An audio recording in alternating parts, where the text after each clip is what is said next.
Breaking tonight, growing suggestions that Hillary Clinton and her staff may have intentionally obstructed justice, destroying evidence in the middle of an investigation. Welcome to the Kelly File, everyone. I'm Megyn Kelly. House Oversight Chairman Jason Chaffetz sent a letter to the district attorney for Washington, D.C. today, calling for a new probe in the conduct of both Mrs. Clinton and her staffers.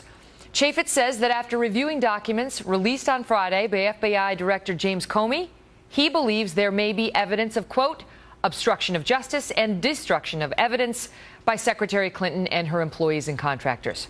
When asked about it earlier today, Clinton not only said that she's innocent, she also suggested this is simply another GOP conspiracy.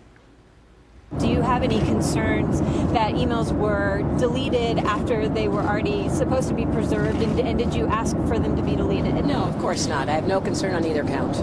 None. And neither did the FBI. By the way, U.S. attorney, not district attorney. In a moment, we will be joined by Judge Napolitano, who has reviewed some of the evidence and has a really, actually interesting outtake. Well, take. And senior political analyst Britt Hume, who's here on the Fallout. But first, we go to Trace Gallagher, who's live at our breaking news desk. Hey, Trace. Hey, Megyn, in calling for the obstruction of justice investigation, Utah GOP Congressman Jason Chaffetz is citing evidence that focuses mainly on a 3.5-month period from December of 2014 to March of 2015. December of 2014, you'll recall, is when Hillary Clinton and her team turned over some 55,000 work-related emails to the State Department. That same month, according to FBI files, top Hillary Clinton aide Cheryl Mills, who's also a lawyer, apparently instructs unnamed employees of Platte River Networks, that's the company that maintained Clinton's server, to delete the old archives and make sure new emails are only saved for 60 days. But in March of 2015, when the New York Times broke the story of Hillary Clinton's private email server, the Benghazi Select Committee issued a new flurry of subpoenas to obtain the emails. And the FBI files show that a Platte River employee had a, quote, oh blank moment, realizing he didn't wipe the server clean back in December like he was supposed to. Days later, Hillary Clinton's aides and lawyers have a conference call with Platte River employees, and House Republicans say despite the emails being under subpoena, a new round of deleting begins, including the use of a computer shredding program. In a letter to the U.S. Attorney for D.C., Chaffetz writes, quoting, the department should investigate and determine whether Secretary Clinton or her employees and contractors violated statutes that prohibit destruction of records and concealment or cover-up of evidence material to a congressional investigation. Here's more of Hillary Clinton trying to knock this thing down. Watch. The FBI resolved all of this. Their report answered all the questions. The findings included debunking his latest conspiracy theories. Congressman Chaffetz is also calling on the FBI to release public testimony of Clinton aides and employees of Platte River. Megyn. Trace, thank you. Joining me now, Fox News senior judicial analyst Judge Napolitano, who reviewed these FBI documents, and he joins us now with what he found dumped right before Labor Day, as she's done this 4 times now. She's actually, you know, she or her team, right. they somehow they always find a way before Memorial Day, before July 4th, before Labor Day, and then the other one was New Year's Eve, right? Right. Those are the 4. Look, there it is.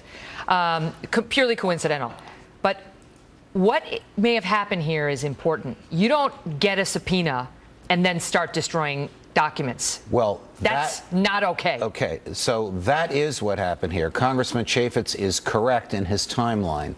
The subpoena was issued and then the documents were destroyed. Congressman Gowdy is correct. We're talking about 2 different committees. Congressman Chaffetz runs the House Oversight Committee. Congressman Gowdy, the House Benghazi Committee. Both put on notice Secretary Clinton. In fact, Congressman Gowdy's committee put Secretary Clinton on notice while she was still Secretary of State. Because they were like, wait a minute, you have your own private server? And you didn't give us any of the documents from it in response to our earlier subpoenas? Well, we want that. And you better not destroy anything between now and the time we get it. And she did. Correct. Now we found out that it was destroyed. Now here's the very, very troubling news. We learned this on Friday. We learned this from the FBI. Mm-hmm. The FBI knew that servers were wiped clean, that BlackBerries were smashed and destroyed, and that a laptop was lost in the U.S. mail. The FBI ought to have pursued Mrs. Clinton and the people around her for obstruction of justice, and it did not do so. That is exceptionally distressing. The case against her for failure to secure state secrets is overwhelming. Now the case against somebody, we don't know who, for obstruction of justice is overwhelming, and Megyn, the FBI has done nothing. Someone, somewhere, it must be the White House, has restrained the FBI from doing its job. You look at the evidence right before this Platte River Networks. They were the ones who deleted her email archives pursuant to her order, is how it looks. This is the guy who had the blank moment. Right. He had been told to do it before. Right. He claims, oh, I forgot, and then I saw the subpoena, and suddenly I remembered I was supposed to delete everything, everything of interest. They're going to blame me. I better take a sledgehammer to a couple of BlackBerries. Right. So, but here's what happened before he did the deleting after the subpoena. He had a conference call with Secretary Clinton's attorneys just days before the deletions, created a work ticket on or about the day of the deletion, used BleachBit, a software program designed to prevent recovery of evidence, manual deletion of backups, and on it goes. And the question is, was this intentional, and what were they hiding, if anything? How could it not have been intentional with the regular, consistent, systematic destruction of evidence? And I'm sorry to tell you, her lawyers may have been involved in this, which adds another entirely different level of culpability. What if they say none of this stuff was responsive, and therefore we didn't need to keep it? It was all yoga, blah, blah, blah. You know, like that was, who cares? We could delete that stuff. She swore under oath to a federal judge, and she swore under oath to 2 congressional committees. She returned all of her work-related emails. The FBI found 17,800 work-related emails that she failed to return. Not all of them were readable because some of them had been destroyed. You tell me that's not a prima facie case of obstruction of justice, and the FBI has done nothing about it. And I don't know how far Congressman Chaffetz is going to go. Election day is 63 days from now. I don't even know that he could get to first base between now and Election day on this. You say the DOJ actually, I mean, the FBI actually violated policy in that interview. You believe they violated their own policy. Yes. How? Her lawyers told the DOJ she will not show up for an interview if you record it. It is policy of the DOJ to record every interview. There is no record of what she said other than the summaries written by the FBI agents who were in the room and who listened to her. In this digital age, there is no recording. There's a verbatim recording of every single other one of the witnesses interrogated in this case, except for Mrs. Clinton. Wow. I'm sure. How far can this go? I'm sure the average Joe watching at home right now could get such an exception as well. I'm sure. Right. If they got in trouble, there'd be no problem with all the stories that she has told that have turned out just not to add up. And then this. Listen, maybe there'll be an explanation other than the FBI has cleared me and you're all a bunch of idiots. Right. We'll wait for that. Judge, good to see you. Well, good to be with you. Well, she didn't really say that second part. So this story is the latest in a series of damaging revelations for Mrs. Clinton, covering both her handling of classified information and questions about the Clinton Foundation. Along with those revelations, we've seen a gradual but steady erosion in her poll numbers. Britt Hume is with us now on that. He's the Fox News senior political analyst and the newly named host of On the Record. Britt, it's great to see you again in so many different capacities. Well, thanks, Megan. It's kind of you. I'm only going to be there through the election, but I'm excited about it. And then back to God, golf, and grandchildren, which I know is the Britt Hume retirement plan. All right, so let's talk about Hillary Clinton and her. I mean, she's lost a 10-point lead. The news for her day after day after day, you know, it's not devastating on any one day, but it seems like we're getting to the death by 1,000 cuts feel. Well, Megan, it seems to me that what she needs to do is to try to overcome this severe problem she's had with people not trusting her. And, you know, I don't think she can eliminate the problem, but she might be able to gain some ground against the problem.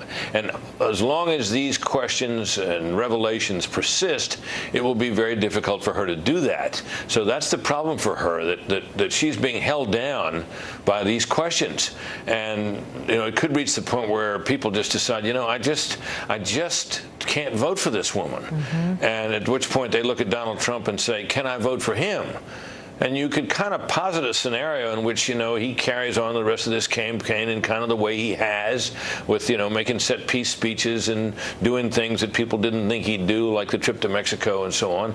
And he might gain enough ground to where, he wins the election. It's within the realm of possibility as we look out from this day. Now, so how big an impact do you think things like this email scandal have had on her? Because it doesn't seem like, other than the email scandal and the Clinton Foundation, Trump is going after her on that many issues. But those issues refuse to die. Every day we get something new on something else she's told us that's not true, something else she's done that is potentially problematic. Well, that's right. And whatever he says about it is augmented by the revelations. So, people, they hear him talking about it, and they may or may not, respond because of him. But when what he is saying is buttressed and reinforced by revelations of the kind that we've had just in recent days, they keep finding more of these emails. She was supposed to have turned them all over. They keep finding out that there were more devices than she claimed that she had. All these things, while none of them by themselves is a death blow, is the death by 1,000 cuts, and the cuts keep coming. What do you make of this 13 BlackBerry devices, Britt, which the aide is killing with a hammer, and all in the wake of I just wanted to carry the one device. That was her whole explanation for not doing it the way she was supposed to.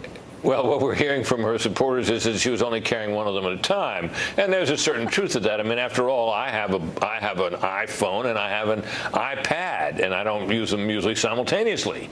And over time, these things break, or you get new models, and so it's possible that my email has been used on several different devices. But 13?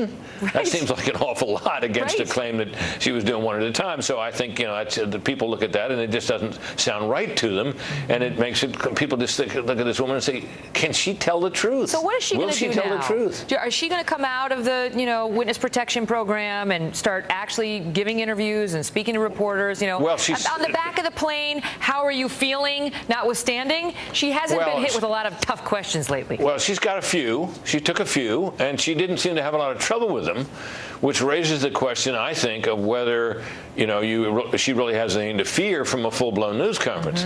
But I've only known her to hold a few, and I was actually present in the room at the one she held way back in the 90s on Whitewater, which was like 2 hours. She took questions. It wasn't a terribly convincing performance. I remember it well. But it got her over the hump, and it kind of put the matter to rest at least. So I mean, she probably is going to have to do one of these sometime, and we'll see. I don't think the public cares a whit, by the way, whether she holds one or not. But it does add, I think, to reporters' suspicions about her, and reporters are not that unfavorably disposed toward her. And if she comes out and has a few news conferences and talks to them, they like that better. If she would try communicating a little. She's been waiting for Donald Trump to lose, and he had been, but he's having a good time right now in terms of the poll swing, and she's going to have to think about what that means for her. We're going to pick that up with Larry Sabato in just a minute. Britt, great to see you. Thanks, Megan. Well, Hillary isn't the only one under fire after this document dump, with House Speaker Paul Ryan now suggesting the FBI appears to be acting as an arm of Mrs. Clinton's presidential campaign. Former FBI Assistant Director James Kallstrom has some thoughts on that. He's right after this break. Plus, Steyerwalt and Kurtz are here with new details on the presidential debates and the new controversy already making the rounds. Stay tuned. I look forward to the debates. I mean, I think it's an important element of what we're doing. I think you have an obligation to do the debates.